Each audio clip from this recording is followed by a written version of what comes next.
Manchester United have ended 6 years of hurt by breaking Newcastle hearts to land their first piece of silverware in the Ten Hag era. Predictably, it was their two standout performers this season who were the difference makers, with Casemiro opening the scoring with a glancing header before Sven Botman's own goal, forced by a Marcus Rashford shot, sealed a 2-0 victory. Eddie Howe's side didn't exactly have the rub of the green, but looked comfortably second best all afternoon, particularly after going behind. Here runs through the things we feel Ten Hag got right out there. Solidity in midfield. Few could have blamed Ten Hag for being overly assertive in an attempt to take the game to Newcastle given their impressive recent form, but the Dutchman wisely resisted the urge. He picked Fred alongside Bruno Fernandes and Casemiro in midfield, leaving January loan signing Marcel Sabitzer on the bench, despite the Austrian being in tip-top condition having sat out United's Europa League win over Barcelona in midweek.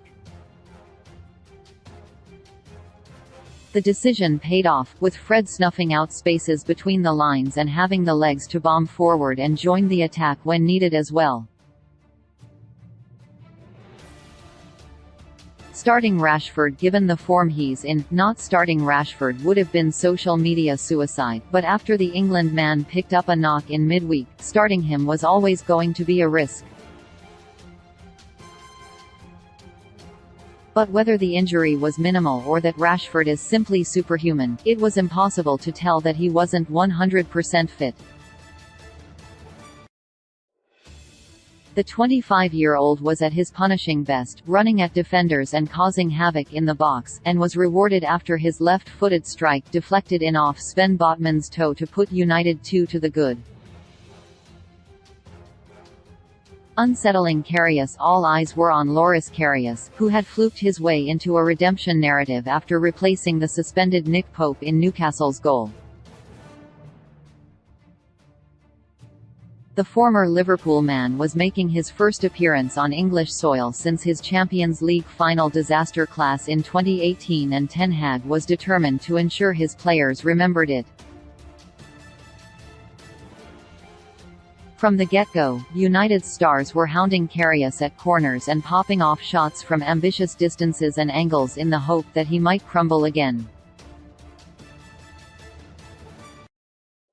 Whether it worked or not is up for debate, but the German was easily beaten for United's first, and let a rather savable, though admittedly deflected, shot float over him for their second.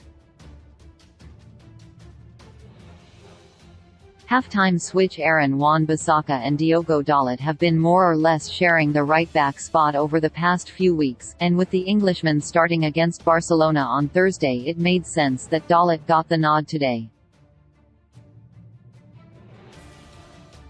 But the Portugal international struggled to find rhythm and was being consistently pinned back and terrorized by Alan Saint-Maximin, something that didn't go unnoticed by Ten Hag, who hooked him at half-time.